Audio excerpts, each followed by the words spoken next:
जैसे दूसरे कीट को भृंगी कीट अपने छेद में बंद करता है लाकर मिट्टी के घरौंदे में जो बनाया, और उसे डंक मारता है और भन ऐसे आसपास उसके गुंजान, वो भयवश उसी का चिंतन करता है।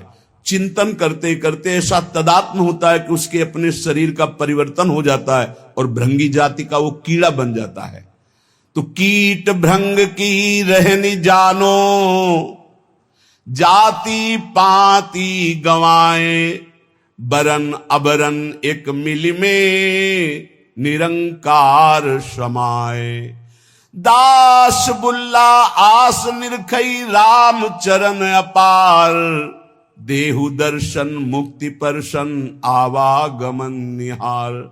8 पहर 64 घड़ी जन बुल्ला धर ध्यान, ना जानो कौने घड़ी आए मिले भगवान। भजन कैसा? भृंगी कीट जैसा। 8 पहर हर समय अपने इष्ट का चिंतन। ना आपको अपनी जाति का गर्व हो, ना परिवार का किसी भी तरह का हृदय में कोई राग हो, ना किसी भी तरह के अन्य आस हो। धन की आशा धन का बल, विद्या की आशा विद्या का बल, मान सम्मान की आशा प्रतिष्ठा का बल। तो बोले जो माया रहित त्रिगुणातीत परमात्मा है वो तेरे अंदर ही प्रकाशित हो जाएगा। दास बुल्ला आस निरखें राम चरण अपार, वो प्रभु के श्री चरणारविंद का अपार आनंद अनुभव करने लगते हैं। जो भृंगी कीट की तरह 8 पहर अपने इष्ट के चिंतन में रहते हैं, अन्य कोई गर्व नहीं, अन्य कोई आस नहीं, किसी से कोई संबंध नहीं। 8 पहर 64 घड़ी जन बुल्ला धर ध्यान, ना जानो कौने घड़ी आए मिले भगवान। हर क्षण चिंतन में रहो, पता नहीं किस घड़ी में परमात्मा कृपा कर दे और वो अपना दर्शन दे दे, साक्षात्कार करा दे, निहाल हो जाओगे। माया का बंधन जे भी कटा तो आप परमानंद स्वरूप हैं, जहां दुख का लेश नहीं है। 8 पहर 64 घड़ी भरो पियाला प्रेम, बुल्ला कहे विचार के बस एक धरे दृढ़ नेम। प्रेम तो सिर्फ प्रभु से। 8 घड़ी उसी प्रेम का प्याला, राधा राधा राधा। जग आए जग जाइए, पगिए हरि के नाम, बुल्ला कहे विचार के छोड़ देव तन धाम। जग में आए हो तो जाओगे प्यारे, यहां से मरना ही पड़ेगा। हरिनाम कमा लो, जितना तुम हरिनाम कमा लो वही तुम्हारे काम आएगा। या न ये तन तुम्हारे काम आएगा, न तुम्हारा महल मकान रुपया पैसा काम आएगा। बोलत डोलत हंस खेलत आप ही करत कलोल, अरज करो बिन दाम ही हे हरि बुल्ला लीजय मोल। बिना दाम के हरि मुझे खरीद लो, मैं आपसे ही हंसना चाहता हूं, आपसे ही खेलना चाहता हूं, आपसे ही प्यार करना चाहता हूं। ना वो टूटे ना वो छूटे, ना वो कबहु कुम हिलाए, सर्व कला गुण आगरो, मेरा प्रीतम बरनी न जाए। मेरा प्रीतम हरि ऐसा है कि ना वो कभी छूटता है, ना हमारे प्रीतम का प्रेम बंधन टूटता है, और ना कभी कम होता है प्रेम बंधन। 8 पहर समस्त गुण आगर हरि हमारे सामने मुस्कुराते रहते हैं, मेरे प्रीतम मुस्कुराते रहते हैं। कितना अपार सुख संतों को नाम से प्राप्त हुआ है। श्री मलूक दास जी महाराज, हरि समान दाता को नाही, पर ये सदा विराजे संतन माही। भगवान के समान कोई दाता नहीं। क्यों? दाता अपनी संपत्ति का दान करता है, लेकिन भगवान अपने आप का दान कर देते हैं। मैं हूं भक्तन को दास, भगत मेरे मुकुट मणि। ये दान कोई त्रिभुवन में धनी करने वाला नहीं। सबसे बड़े धनी लक्ष्मीपति भगवान है, पर जब रीझते हैं तो अपने आप को दे देते हैं, अपने भक्त का अपने आप को दास बना देते हैं। बड़ी महिमा है भगवान के नाम की, भजन की, कि भगवान स्वयं दासत्व स्वीकार कर लेते हैं अपने दास का। और बहुत से संतों के जीवन में ऐसी घटना घटी कि भगवान उनकी सेवकाई में पाए गए। पर सदा विराजे संतन माही। जिसने ये रहस्य जान लिया कि भगवान को कहां खोजना है, बोले संतों के ढीग, जो भगवत प्रेमी महात्मा हैं उनके समीप। नाम विश्वंभर विश्व जीवावे, सांझ बिहान रिजिक पहुंचावे। अय उपासक भरोसे में रहो, तुम्हारे हरि विश्वंभर नाम धारण करते हैं, सुबह शाम में पहुंची जाएगा उधर पोषण के लिए, चिंता मत करो। भरोसा दृढ़ रखो, दृढ़ भरोसा। दे अनेकन मुख पर, अनेक जीवों का उधर पोषण कर रहे हैं। सबको कौन दे रहा है? चार अचर सबका भरण पोषण वही विश्वंभर भगवान श्री हरि कर रहे हैं। और बहुत करुणा की बात करें कि अवगुण करे सो गुण कर माने। हमारे प्रभु कैसे, जब कोई भगवान की शरण में हो जाता है और उससे अवगुण हो जाता है तो उसको गुण मान लेते हैं। कैसे मान लेते हैं? जब उससे कोई गलती होती, वो पश्चाताप करता है, प्रभु मेरे से गलती हो गई, क्षमा करो, तो प्रभु गुण मान लेते। क्या मान लेते? कि ये मेरी प्रबल माया है और मेरी प्रबल माया के झोंके में फिसल गया और गलती अपनी मान रहा है, धन्यवाद, आ मेरी तरफ। अवगुण करे सो गुण करी माने। अवगुण मानते ही नहीं और गुण मान लेते हैं उसका। ऐसा स्वभाव कहां सुनने को मिला है स्वामी का।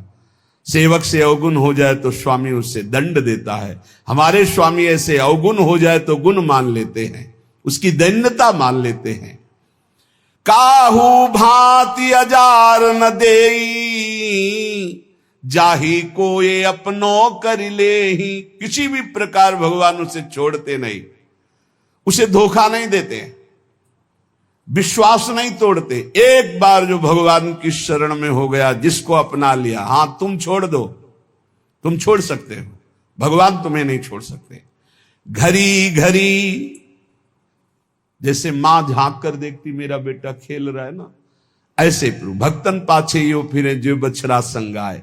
घड़ी घड़ी देखते रहते भगवान अपने भक्त, ठीक है ना, कोई परेशानी तो नहीं, मेरी माया कहीं कोई परेशानी तो पैदा नहीं कर रही।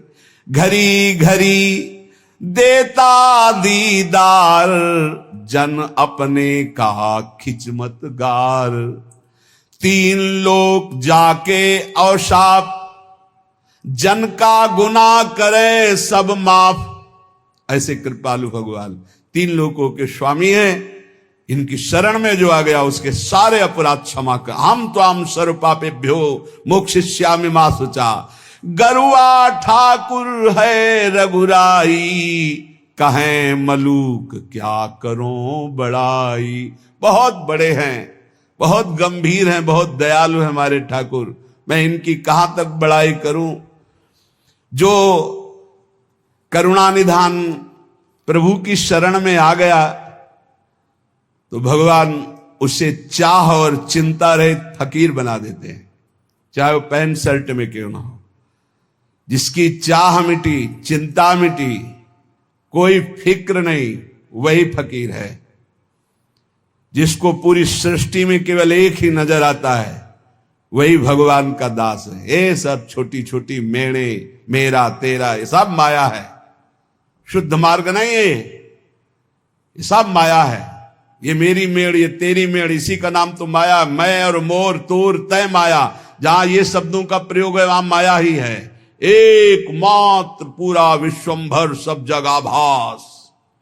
कहीं से भी शुद्ध ज्ञान जब प्राप्त होगा, कहीं का तात्पर्य चाहे सांख्य योग से, कर्म योग से, भक्ति योग से या किसी भी धर्म से, वो यही देखेगा एकमात्र परमात्मा सब में विराजमान है।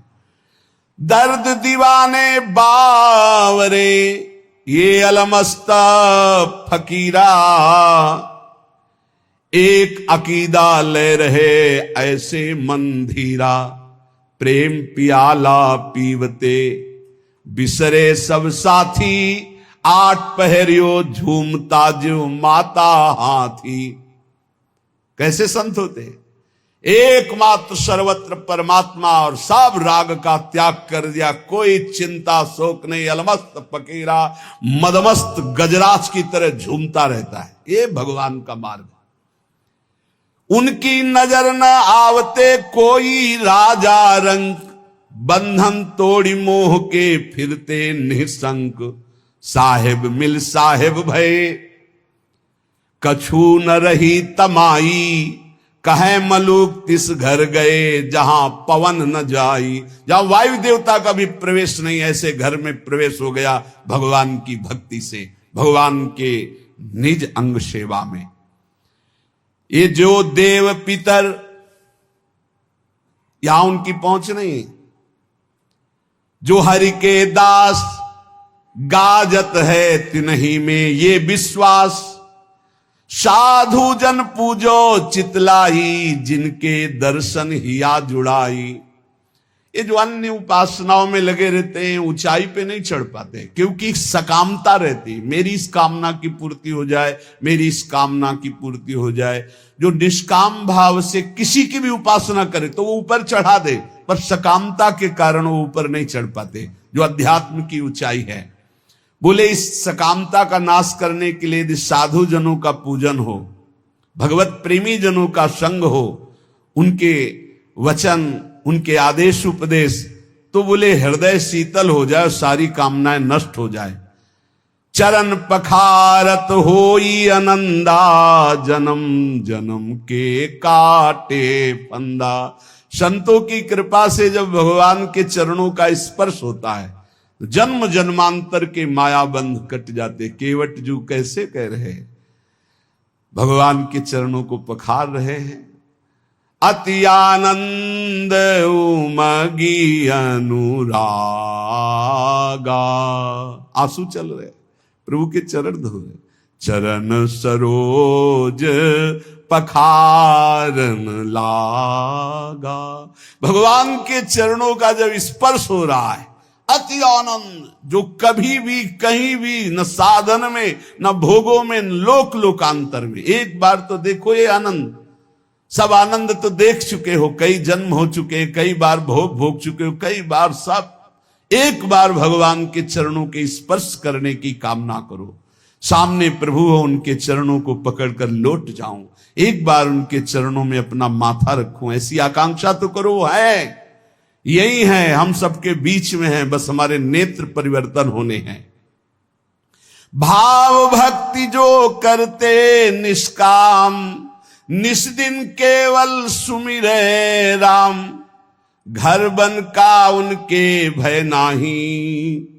चाहे घर में रहे चाहे वन में रहे, हर समय भगवान का दीदार उनको होता रहता है, जिनके अंदर कोई कामना नहीं, रात दिन केवल नाम जप करते हैं।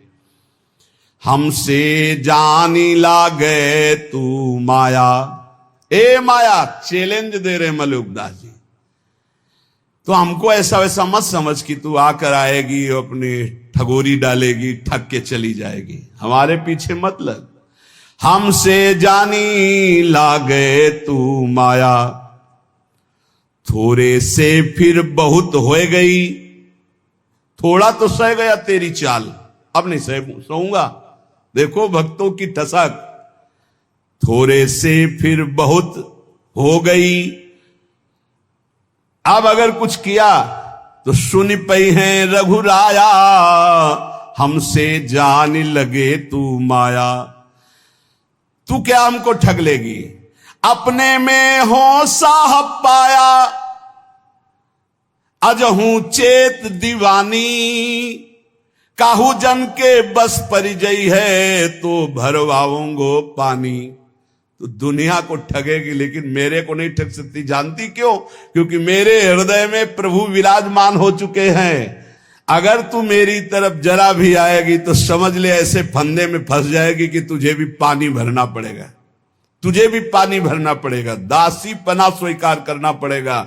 अब तू मुझे नहीं घसीट सकती, तरी हुए चितय लाज करु जन की, मत डारो हाथ अपने फांसी।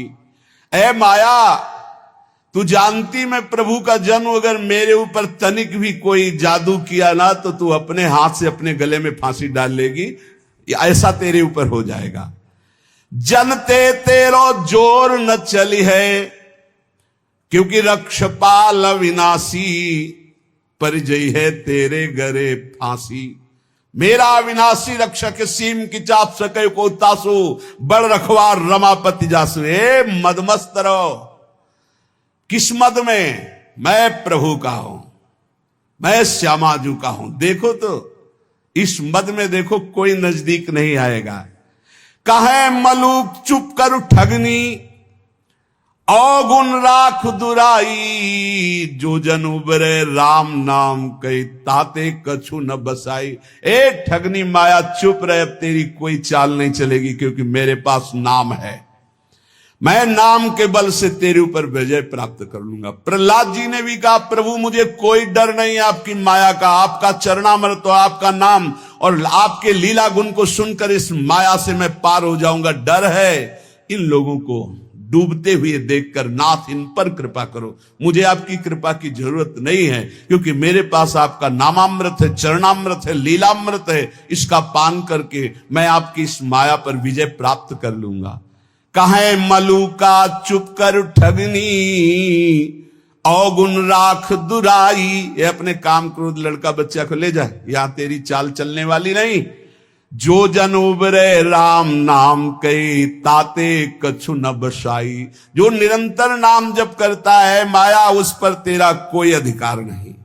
आपा मेटे न हरि भजे, ते नर डूबे, हरि का मर्म न पाया, कारण करूबे। जो तो अभिमान नहीं मिटाए और ना हरि का भजन किया है माया, तू उन्हीं को डुबो सकती। जिसके ऊपर हृदय में अभिमान है और हरि का भजन नहीं करते, उसके ऊपर तेरा जादू चलेगा। उसी को तो डुबो सकती इस भव समुद्र में, क्योंकि वो हरि का मर्म नहीं जानता, वो रहस्य नहीं जानता। करे भरोसा जो पुण्य का, साहेब को बिसराया, बूढ़ गए तरबोर को, कहूं खोज ना पाया। जिसने भगवान का नाम जप नहीं किया और दान पुण्य का भरोसा करके सोचता है समुद्र से पार हो जाऊंगा, भव समुद्र से, वो निश्चित डूबेगा। पुण्य की ताकत नहीं कि इस समुद्र से पार कर सके। केवल भगवान नाम, केवल भगवत भजन।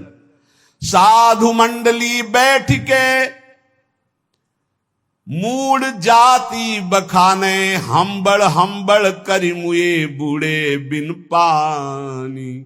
जो संतों के प्रति ये भाव रखते हैं, किस जाति के हैं, अमुक जाति के हैं, अरे हम तो अमुक जाति के, श्रेष्ठ जाति के हैं, अरे तो भिखारी है, इनके आगे क्या झुकना, बोले बिना पानी के डूब जाओगे, मर जाओगे। ऐसा अपराध। पहले में कहा माया तो मुझे परास्त नहीं कर सकती, मैं भगवान के नाम का भरोसा रखता हूं और हृदय में अपने भगवान का साक्षात्कार किए हूं। अगर फंस गई फंदे में तो पानी भरवाऊंगा, मेरा कुछ नहीं बिगाड़ सकती। अब किनका बिगाड़ सकती है? बोले जिन्होंने आपा नहीं मिटा, अहंकार नहीं मिटाया, भगवान का भजन नहीं करते, वो डूब जाएंगे। जिनको पुण्य का, दान का अभिमान है कि मैं दानी हूं, मैं पुण्यात्मा हूं, और भगवान का आश्रय नहीं लिया, भजन नहीं किया, वो भवसागर में डूब जाएंगे। जिनको भगवान की कृपा से संत समागम मिला, उनमें दोष दर्शन करते हैं, जाति पक्ष आदि का, नाना प्रकार का, अपना दोष उन पर मढ़ते हैं। बोले निश्चित वो बिना किसी अन्य रक्षा के डूब जाएंगे। कोई रक्षा करने वाले नहीं मिलेगा, न पुण्य, न देवता, न धर्म, न कर्म। जहां संत अपराध बन जाता है, साधु अवज्ञा तुरंत भवानी, कर कल्याण अखिल के हानि। ऐसा आजकल बन गया है रवैया बुद्धि का कि संत महात्माओं के प्रति भी एक वही संसारिकता की दृष्टि है। बस वो अपनी बुद्धि के तराजू से तौल दें, जो समझ में आ गया वही बोल दिया उनके प्रति। ये नहीं जानते हैं कि भगवान के जो नित्य निरंतर चिंतन में लगे हुए हैं, उनके प्रति दोष दर्शन मात्र करने से तुम्हारे सारे सुकृत नष्ट हो जाएंगे और जो उन्नति होनी थी वो अवनति में बदल जाएगी। पक्का समझ लीजिए। कोई कितना भी प्रतापी हो, किसी भी संप्रदाय के किसी भी संत महात्मा की अवहेलना कर देगा तो बिल्कुल आश्चर्यजनित पतन हो जाएगा। ऐसा कैसे हो गया? ऐसा इसलिए हो गया कि नो इस कबहों अभिमाना सुख वंचा कृपा निधाना। किसी महापुरुष का अपमान कर दिया, किसी की अवहेलना कर दी तो सारे सुकृत नष्ट हो जाएंगे। वो तो भगवान कृपालु हैं, इसलिए फिर चांस देते हैं कि निकलो निकलो इस अपराध से, निकलो इस माया प्रपंच से, नहीं तो एकमात्र साध द्रोह करने वाला उसको कोई सहयोग नहीं मिलता है। भगवान का अपराध कर दे तो एक बार वो क्षमा कर देते हैं, लेकिन जो अपराध भक्त कर करई राम रोष पावक सो जरई। साधु मंडली बैठ के मूड़ जाते बखाने, हम बड़ करी मुए बूढ़े बिन पानी।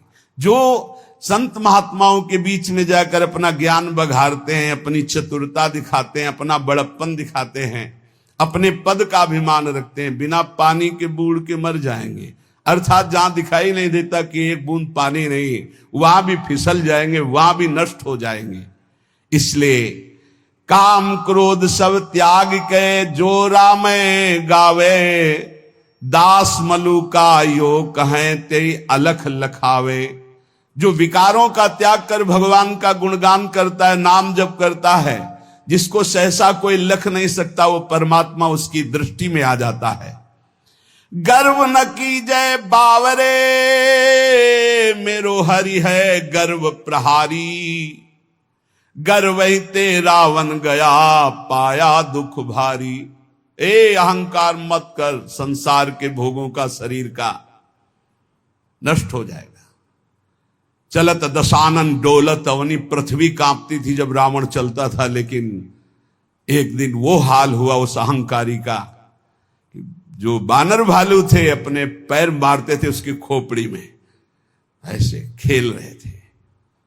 तो मंदोदरी हालत देख के कहा, जिस समय आप चलते थे, गर्जना करते थे, लोग के लोग थर्रा उठते थे, आज आपकी दुर्दशा, राम विमुख हाल तुम्हारा, रहा न को कुल रोवन है। ये तुम्हारी दुर्दशा भगवान से विमुख होने के कारण हुई।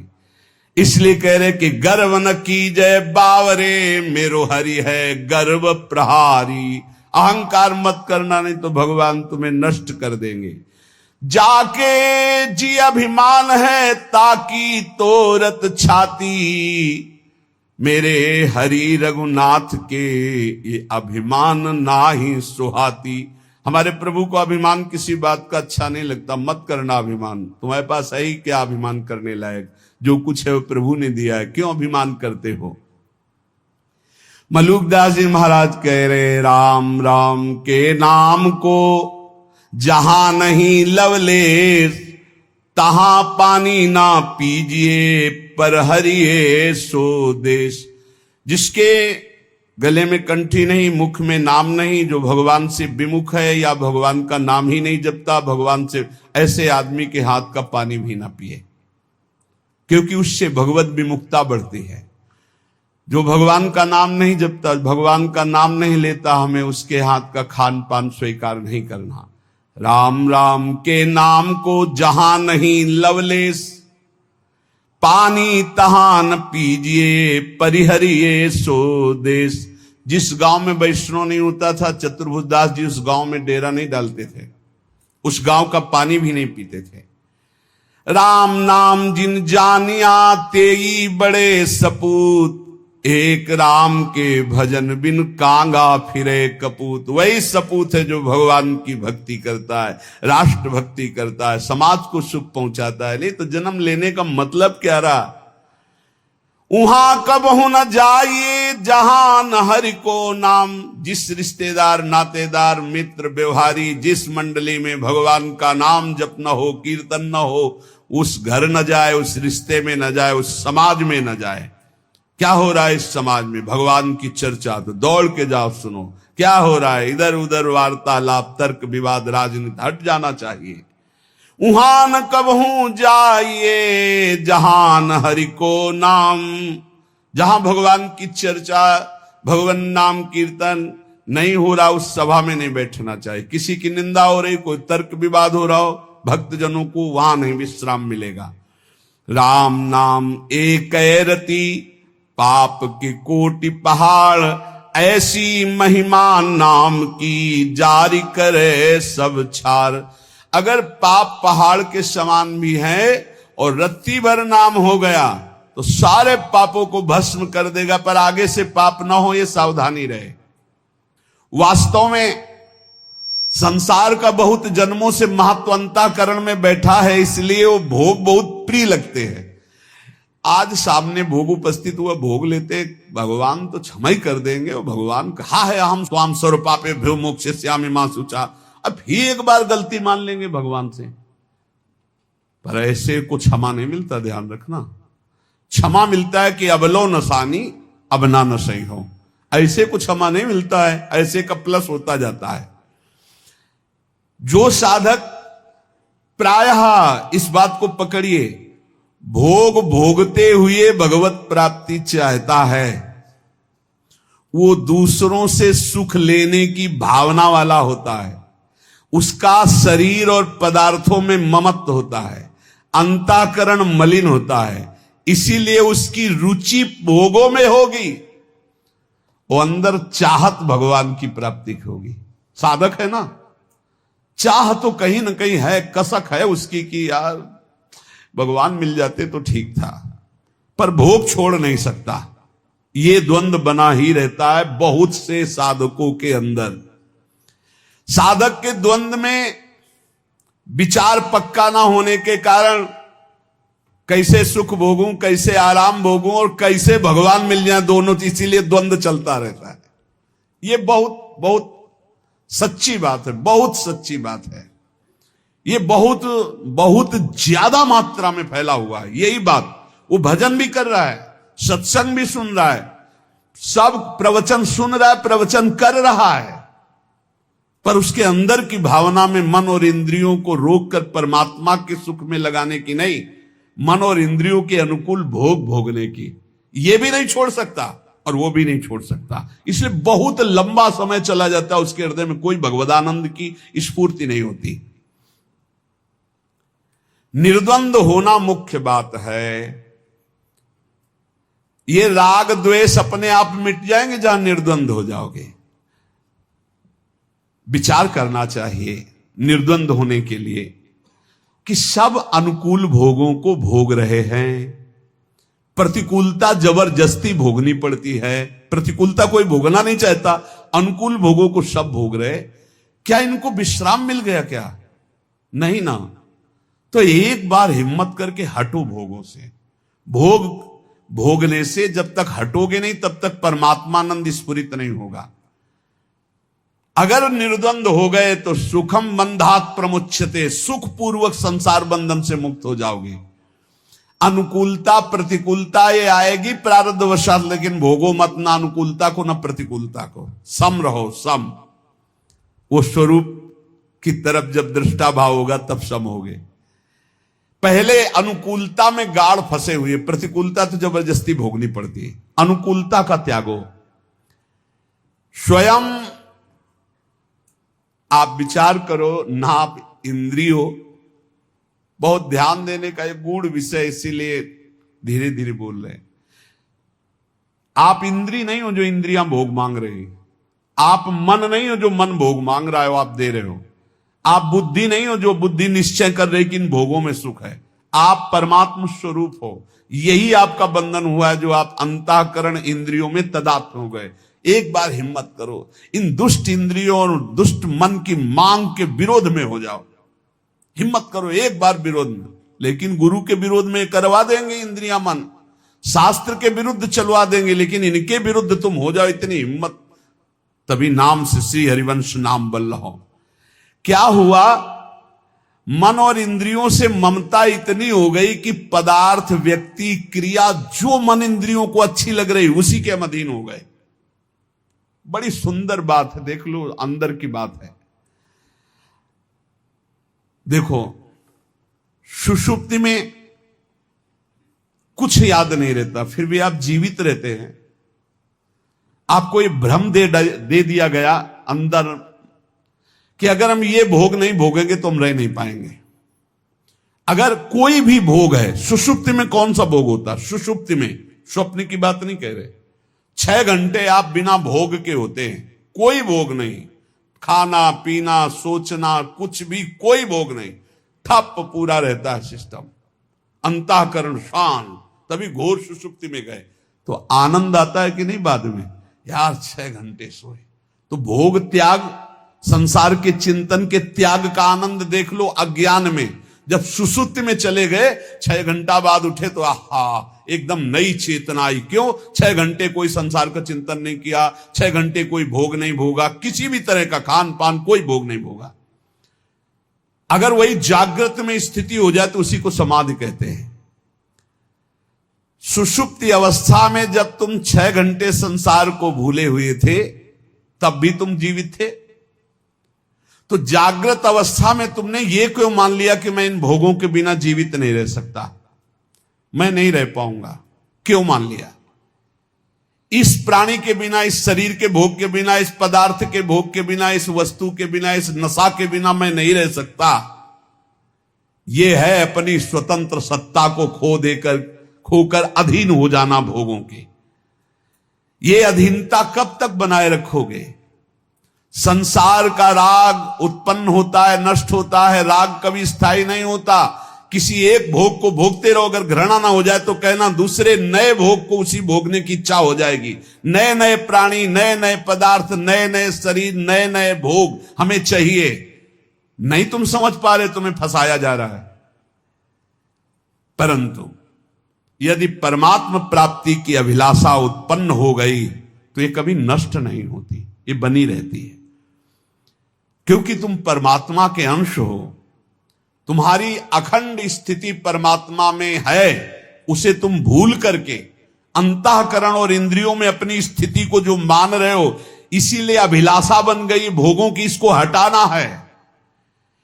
केवल इतना ही करना है कि इंद्रिय और मन से ममता हटाना है। इंद्रिय और मन से ममता हटाने का मतलब इंद्रिया मन जो गलत भोग भोगने की चाह कर रहे हैं, इनको नहीं पूरी करनी है। मैं नहीं हूं, अरे इतने में काम बन जाएगा।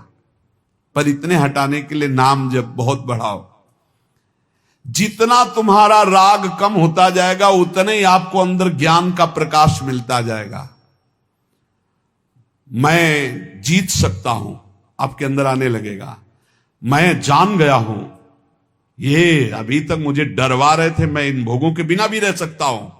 नहीं, बहुत डरवाते हैं, इसके बिना मैं नहीं रह सकता, इसके बिना मैं नहीं रह सकता।